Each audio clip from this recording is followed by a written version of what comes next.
Magandang araw uli, mga kapatid, mga kababayan. Welcome to my channel once again. This is EJ Morse.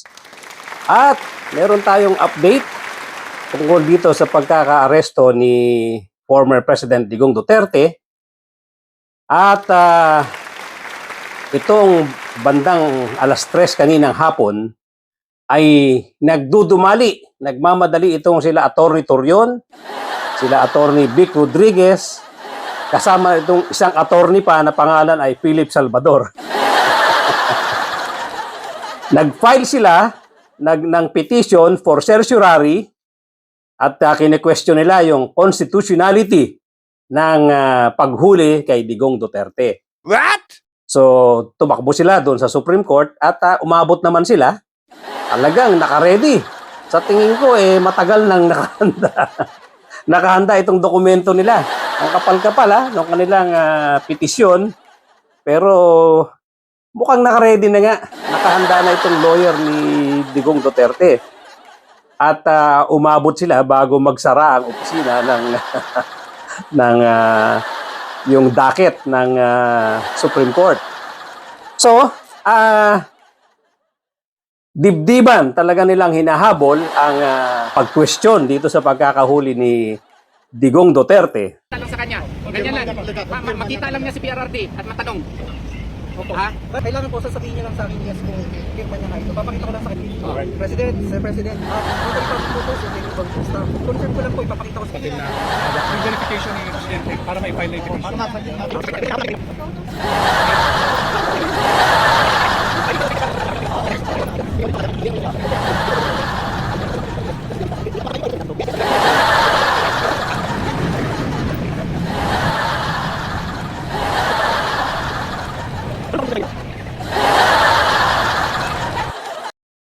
At siguro alam din nila na kung bakit ito ang malaking tanong at maraming media men, maraming media entity ang nagtatanong bakit doon daw dinala sa Villamor Air Base.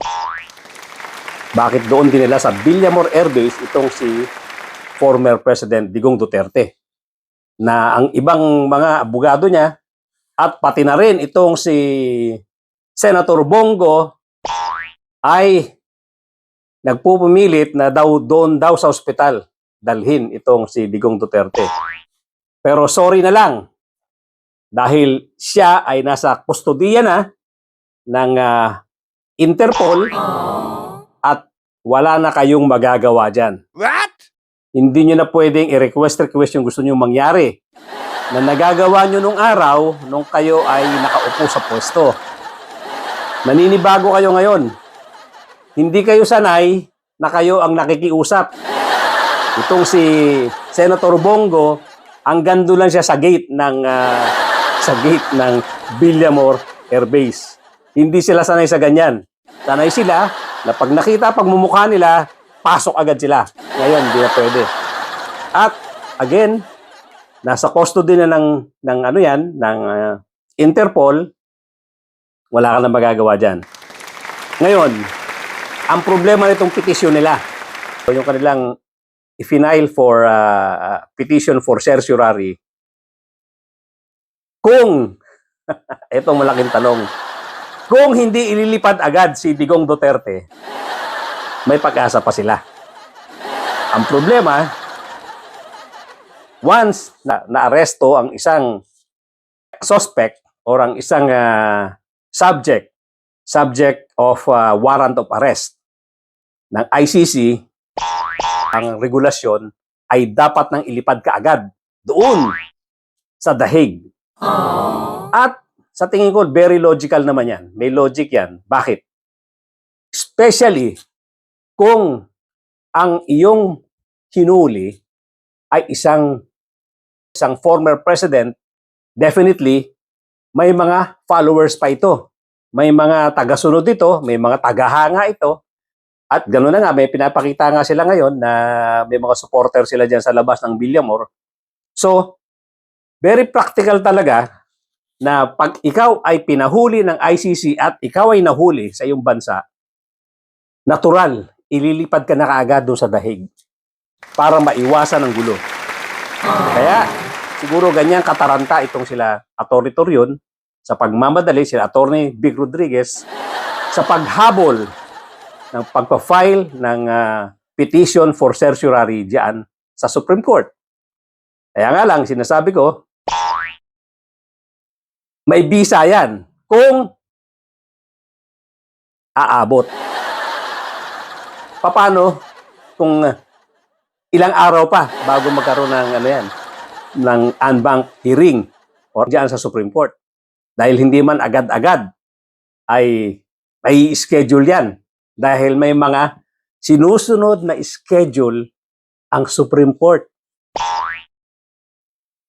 Lalong-lalo na nga kung hindi lumipas ang ilang oras, baka may pinoproseso lang diyan sa Villamor, may pinoproseso doon sa Dahig, at baka ililipad na yan kaagad papuntang Dahig.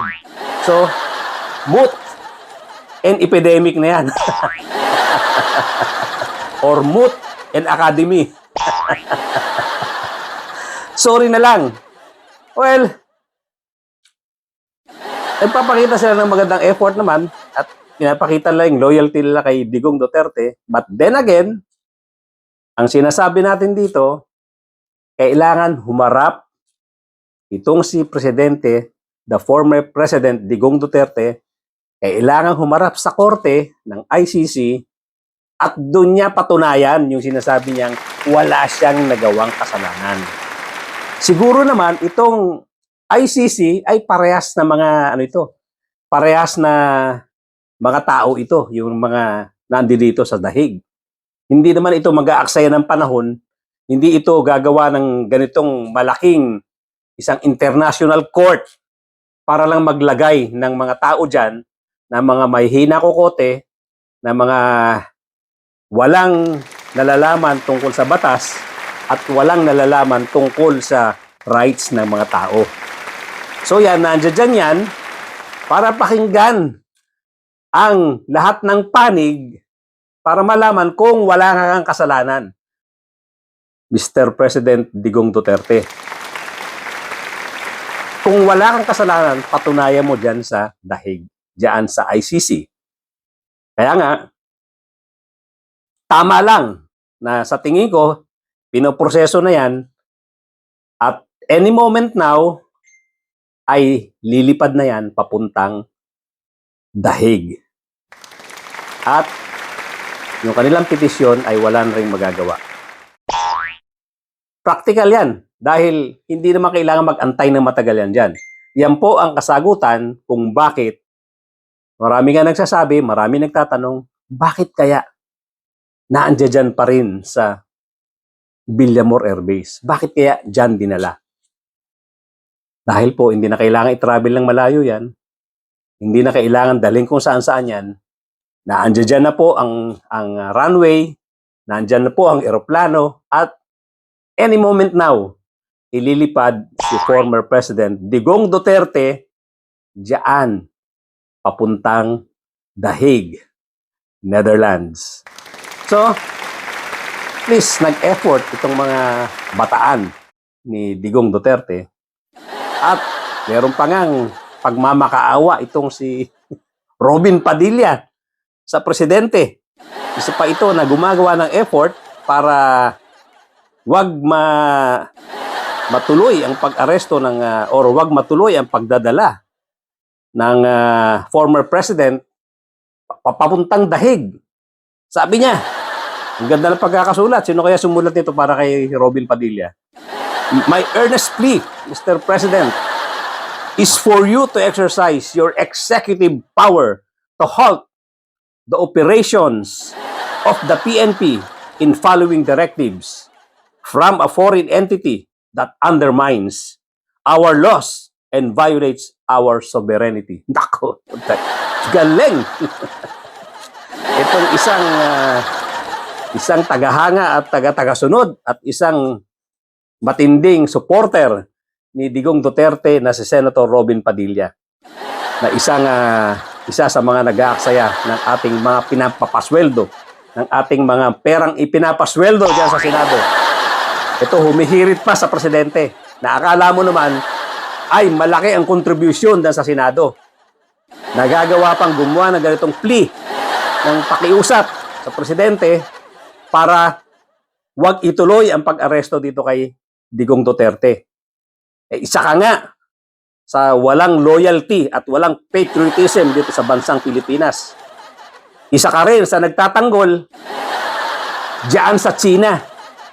Isa ka sa mga tao na walang stand na pumapanig sa Pilipinas pagdating sa usaping China. Ngayon, eto, nakikiusap ka sa presidente na ang presidente ay may matibay na paninindigan against China. Tapos ikaw, kumakampi ka dyan sa mga pro-China na Duterte camp. Pagkatapos nyo makikiusap kayo. Ni minsan ay hindi ka pumanig sa Pilipinas tungkol dyan sa usapin sa China. Kahit na babastos ang ating mga Navy dyan, ang ating mga tauhan dyan sa Coast Guard, ay wala kang ginagawang stand para sa Pilipinas. Ngayon, makikiusap kayo o questionin nyo yung pag-aresto. Itong mga tao ito. Ito, lahat sila kine-question. Si Sal Panelo, kine-question ng legality ng pagkaka-aresto. At sinabi pa niya kanina, doon sa interview ng mga reporter, wala daw, illegal daw ito, lalo na, walang abogado raw sa tabi ni Digong Duterte nung inaresto. Ano ginagawa ni Delgra doon? Anong ginagawa ni Miguel Dia doon? Ibig sabihin noon, hindi ka na makailangan ni Digong doon. Mas magagaling sa iyo yung mga nandoon, sabi ni Digong. Miguel Dia at saka si Delgra nandoon. Baka may iba pang lawyer. Nagpupumilit kang pumasok doon sa Villamor Air Base. Akala nyo nasa ano pa kayo? Nasa pwesto pa kayo. Pareho nitong si Bongo. Na anytime, pag meron kayong gustong puntahan dito sa Pilipinas, pasok agad kayo pag nakita ang mukha nyo. Tapos na yan, maliligayang araw nyo. Nung nasa pwesto kayo, mga hari kayo. Tapos na yan. Again, sinasabi siguro ni Digong, hindi ka na makailangan doon. Mas magaling sa iyo yung mga natutong lawyer. Huwag mo sabihin illegal dahil walang lawyer. May lawyer doon. Anyway, mga kababayan, yan lang muna yung update ko. Thank you so much. At para doon po sa mga bago lang sa akin channel, kindly subscribe and hit the notification bell. Pati na rin po yung like button. Kalat na rin po ito. Paki-share sa ating mga mga kaibigan, mga kamag-anak para lumaki ang ating community at marami makaalam, makarinig dito sa ating mga pinag-uusapan sa aking munting channel. Thank you so much at mag-aapi pa po ulit ako. Magkita-kita po tayong muli.